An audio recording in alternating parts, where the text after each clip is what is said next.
Okay, hi guys and welcome to our Live at the Hive lockdown edition. Sorry again for that technical difficulties with the sound. Hopefully you can all hear us now. Just give us a thumbs up in the chat if you can.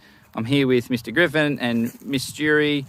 I can hear it now. Thanks, Grace. We're looking forward to having a look in our hive. So if you're not from Millfield Public School, or even if you are, just a reminder that these two hives here are a project that the kids have built and that we use as part of our kitchen garden program. Today we're going to have a look in this first hive just here and see how they're going in terms of their stores. The second hive we've actually looked in recently, so we know that they're doing okay. And the little baby hive down the end there is called a nuke hive. So we might get an opportunity to have a look and see how they're going in there. But all the action's going to be in this one here. So if you have any questions as we go along, be sure to leave us a comment and we'll get to them at the end. It's the end of winter, or fairly close now, so what we're hoping to see when we go into this hive is that we see that they've got enough stores to survive the last few weeks. Looking for how much honey we've got and if there's enough pollen, but also to see if the queen's in there and she's started to lay. So I'm going to hand the camera off to Miss Durie and we'll go from there. Wow, thanks. So we've got plenty of smoke. I don't know if you can see that, Sheridan. There's a bee there that's getting thrown out. So one of the questions the kids always have when we get down to doing an inspection is, what are the jobs that the bees do? There's one bee there that's getting kicked out, and I'm curious as to why. If you can see it there on the landing board, they're either fighting because they don't belong in the hive, or it was being ejected because it was unwell. Very COVID appropriate. All right, so first things first. We'll get Mr Griffin, he can help smoke the beehive. Now we know we use smoke for two reasons. One is that it elicits a response in the bees where they want to eat lots and lots of honey, and a happy bee is one with a full stomach of honey. The other reason is that it masks the pheromones, the way in which they talk in the hive. So the main pheromone we want to be masking today is the attack pheromone, which smells a little bit like a banana, oddly enough. I didn't know any bananas. There you go. A couple of puffs just in that front entrance. This one? Yep. That's it. That's it. And we've run out of sugarcane mulch today, so she's a bit she's not as thick as normal. If you give her too much smoke, the bees will get upset. Not enough smoke, they don't get the message. So we just want to make sure they've got the message. And we're going to take off the honey super, which is this top one here. Last time we were in here, this was fairly empty, so it should be nice and light to lift, and we'll leave it over there. For those of you at home and from Millfield, you might be able to answer this one in the chat box, Miss Durie, see if they can do that. In the honey super, something separates them from the brood box, which is this one down here. Does anyone know what the device is that separates the brood box from the honey super? See if there's an answer in the comments to that one.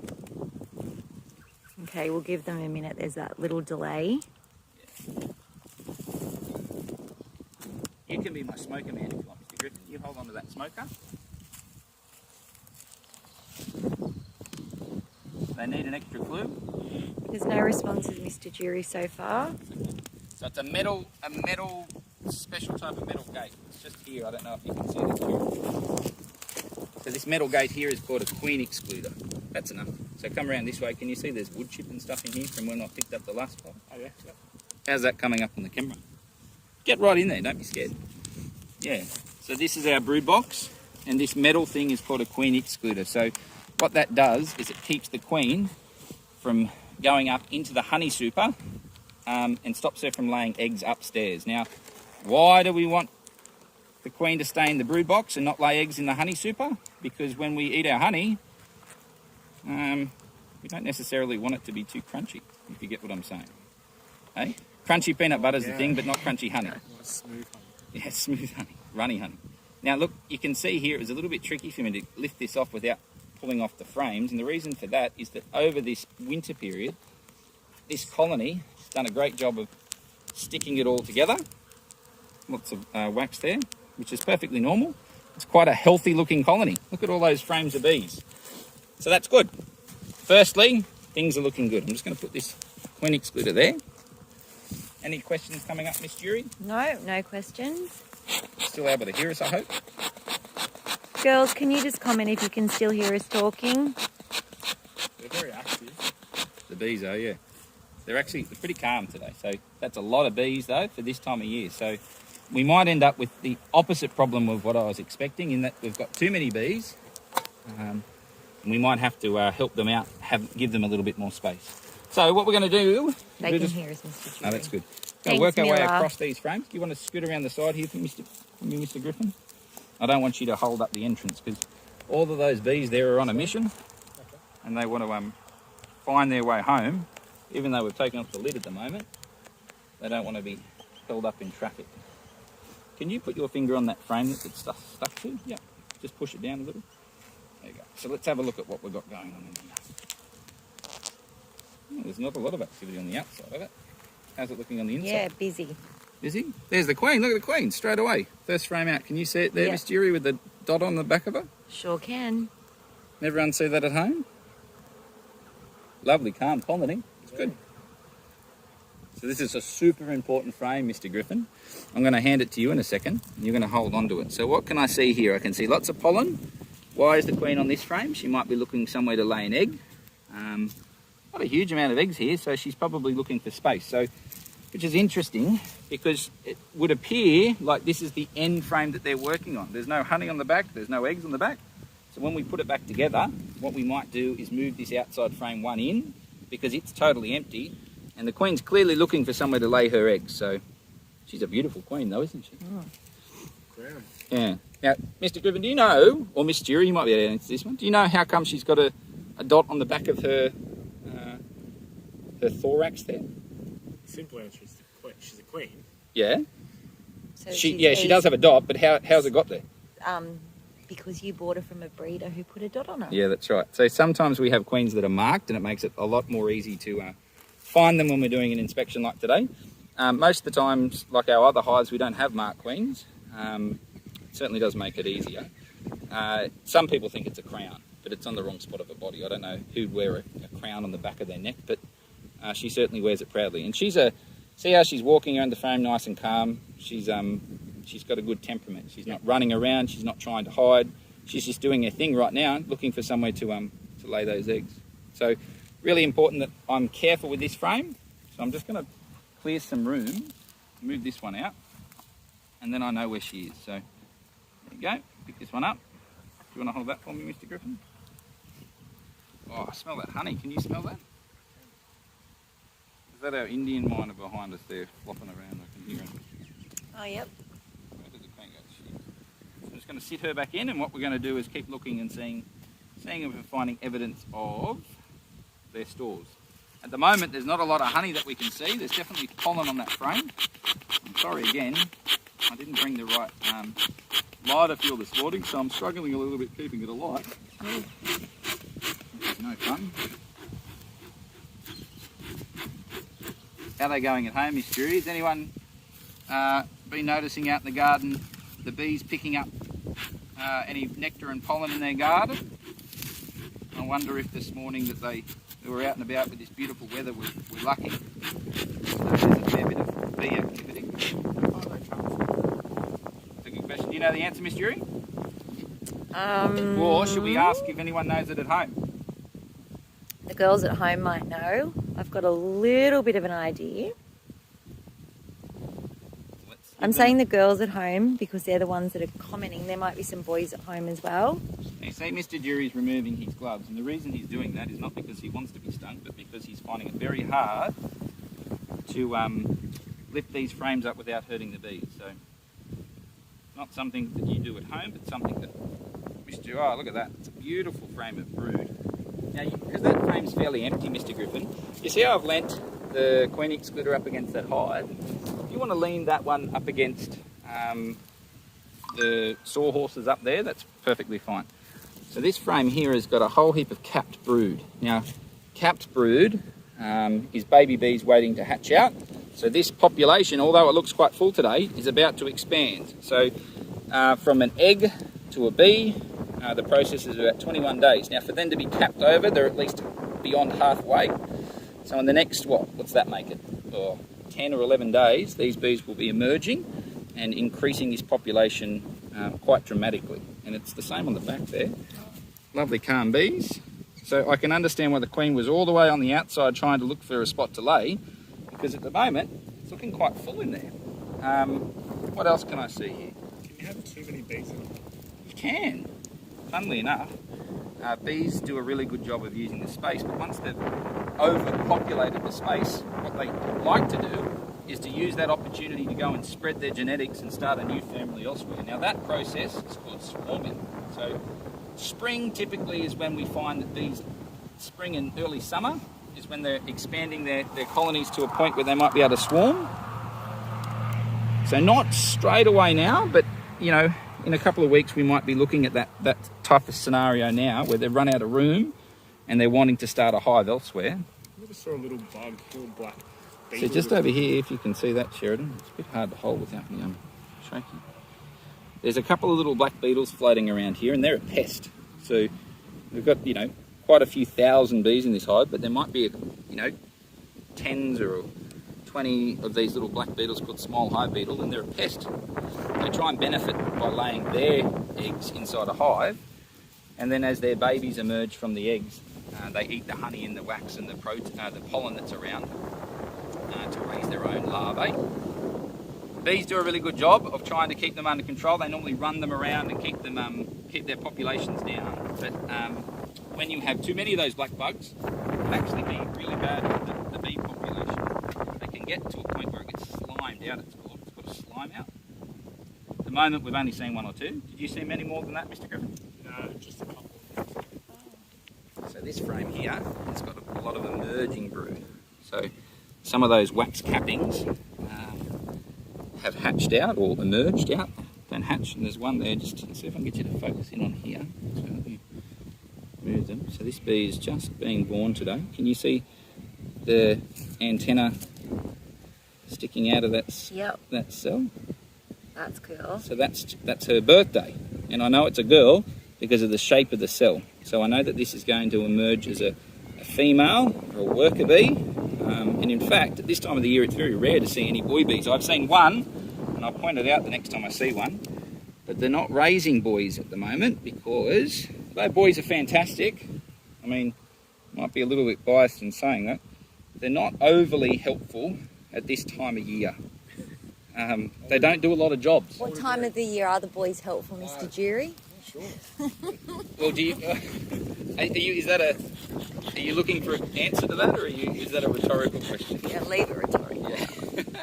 So look, so far so good, guys. We've got lots of bees, lots of brood, no queen cells. So that's, to answer your question, if the population gets too much, they do look to swarm. And what we can see is the sign of them raising a new queen. They don't leave a hive without there being a queen to run the place. So when they're doing that, they make this special cell called a queen cell, and that's your early signal that they're about to elope, or half of the bees with half of the honey will elope and start a new hive elsewhere. So none of that, but look, do you see how these cells, do you see how these cells are a little bit bigger than the other ones, and there's not a lot going on in there? So they can store honey in these cells, but what they can also do is raise boys in these cells. It's called drones, another word for boy bees, so they're drone cells. But she hasn't laid in them because she mustn't be thinking that they're useful at the moment. So she's a clever queen in front of a clever colony. Now I'm just going to, do you mind holding that for me, Mr Griffin? How are you doing with the camera, Miss Durie? Yeah, good.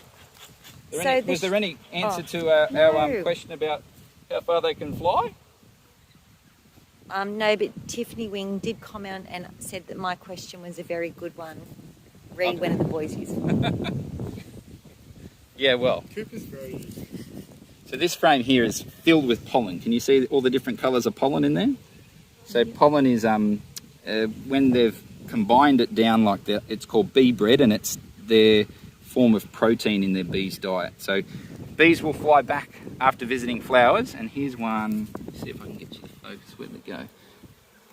She was around here with pollen on their legs. I've lost her now. There she is. There she is. See the white one? See the white pollen?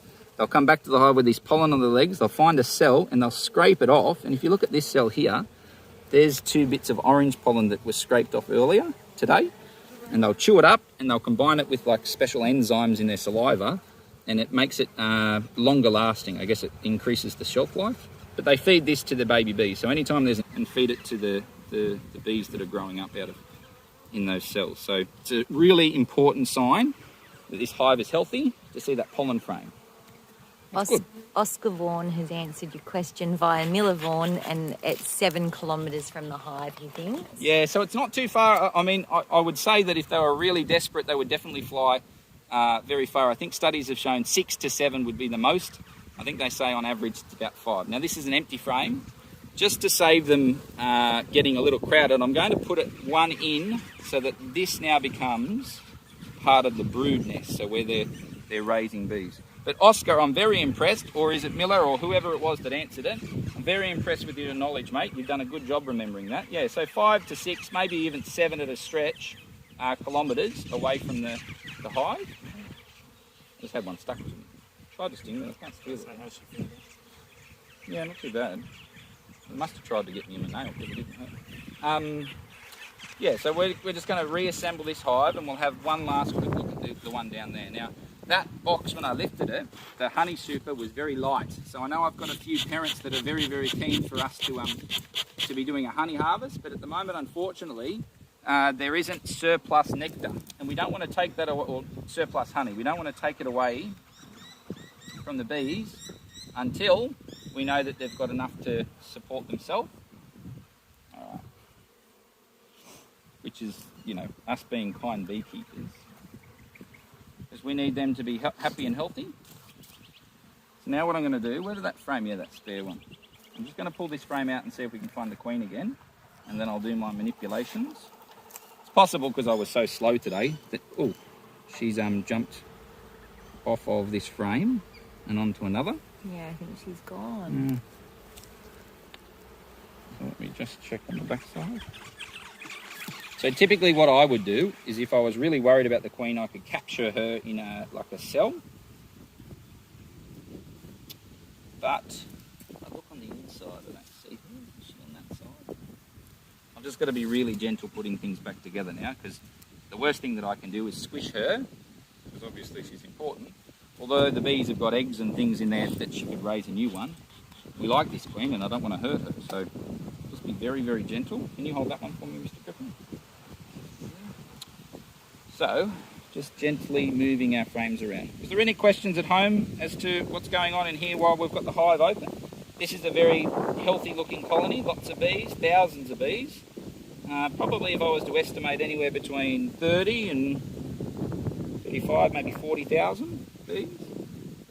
And that at the moment will be probably its lowest point, because like we've just seen, there's thousands, if not more, bees that are about to emerge or hatch out. Put this empty one in. So do they plan to do that right before spring, Mr Durie, so that they've got lots of bees for all the spring pollen, or does it just happen?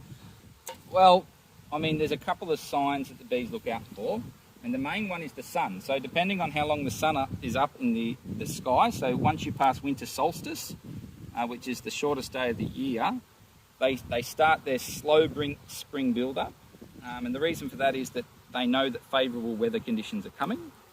Now, we're quite lucky here in Millfield that although it does get cold of a morning, it doesn't necessarily get freezing for long periods of time. So these guys wouldn't have been too badly affected by winter. But yeah, just so that they can maximise their foraging abilities when it's time for that part of the year to happen. Is there a reason there's so many dead ones At the front? at the front? So look, it could be to do with the fact that those ones are the winter bees. So as we change season, there's quite a lot that do perish. Now the queen can lay a couple of thousand eggs a day. So, you know, even if it's building up, you could lose 900 eggs if it's increasing the population.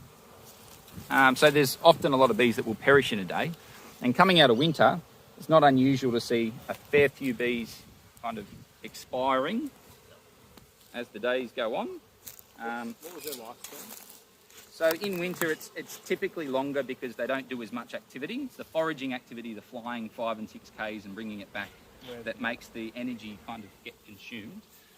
In the middle of summer, they tend to last 30 to 40 days only, but in winter they can last a few months. So, yeah, good question, but there are a few dead bees at the front, and I'm just putting a little bit of smoke there to chase those ones down. Do you want to keep doing that so I can put the honey super on?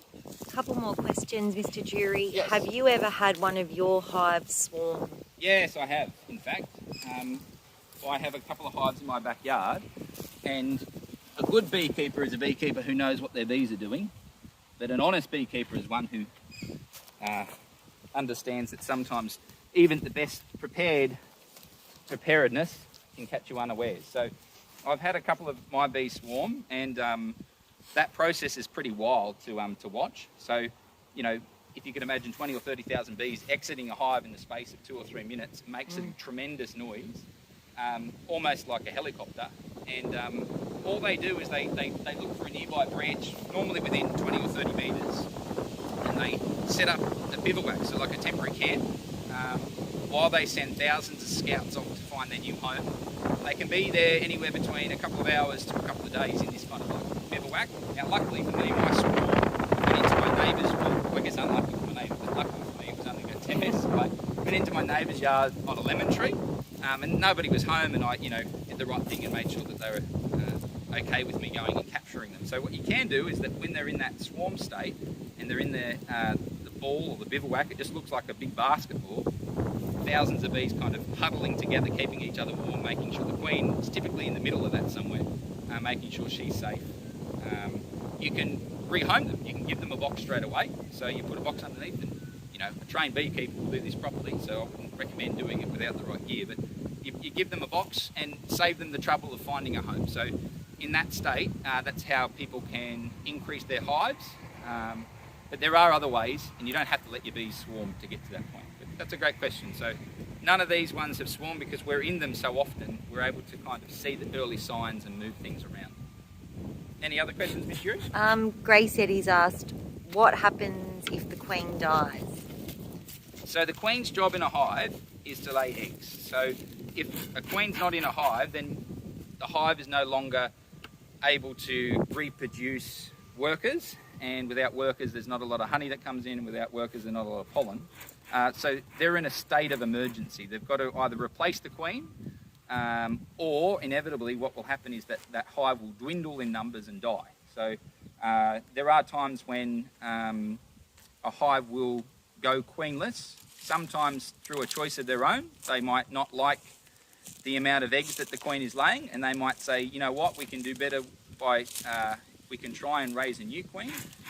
Or a beekeeper can accidentally squish them. Like if I wasn't very careful the way in which I put that hive back together, I could roll a queen. I could push the two frames together too quickly and squish them.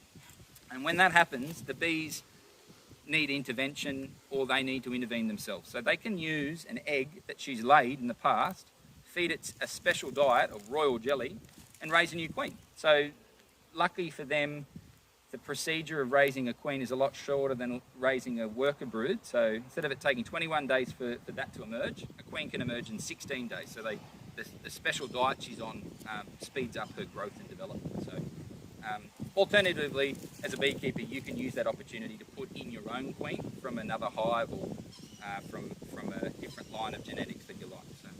And Masani just is asking about the crowdedness in the hive. Is there a limit of bees you can have in a hive, or do they just come to their own decisions about the limits?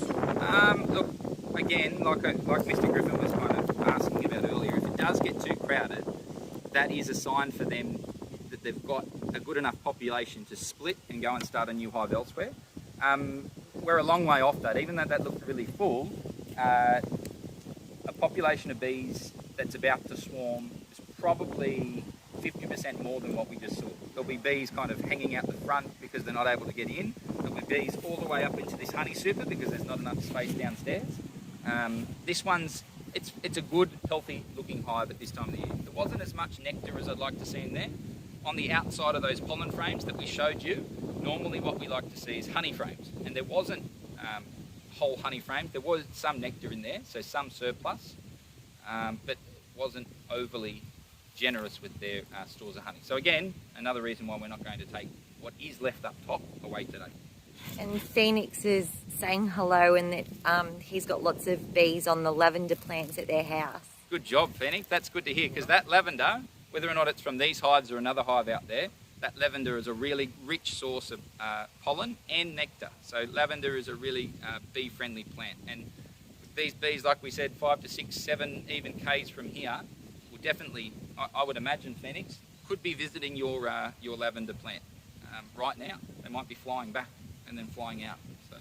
And Miller wants to know more about the hierarchy. So which do you consider the most important and then the second most important bee in the hive?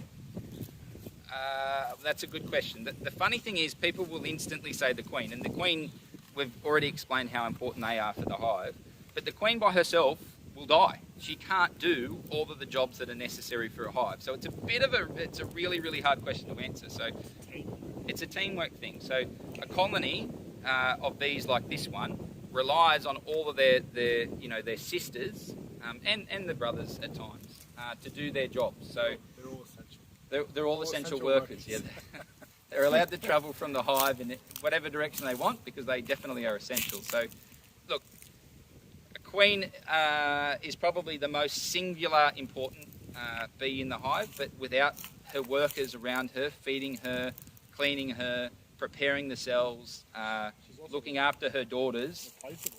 Yeah, she can be replaceable. And, I guess you're looking at a math thing there, aren't you? Like, there's only one queen, but there might be 30,000 worker bees, but, without both of them, her colony doesn't work. So, if I was to be truthful, a colony can do quite well without boy bees. I knew that was the Yeah, answer, but I that's just right. didn't want to, You didn't want to give it away. So, yeah, look, the drones, they do serve an important... Can't be right. Yeah, they do serve an important value in that they are spreading the genetics around the community of other hives, which is good if a hive is doing well to I guess, do that service. But in terms of the hive itself, other than being a giant heat pack of a night time, they're more of a hindrance. They like to be fed, they eat lots of food, and they don't do much cleaning or nursing or building wax or any of that stuff. So still important, but their job is outside the hive. Any other questions? Yeah, this is a great question from Vinny, even though I think I've already answered it. Yeah. Vinny wants to know why there is not a king bee. Well, did you know, Vinny, for a long time there, so beekeeping's been around for centuries, and for a long time it was thought that the queen bee that we know her to be a female now was actually thought of as the king.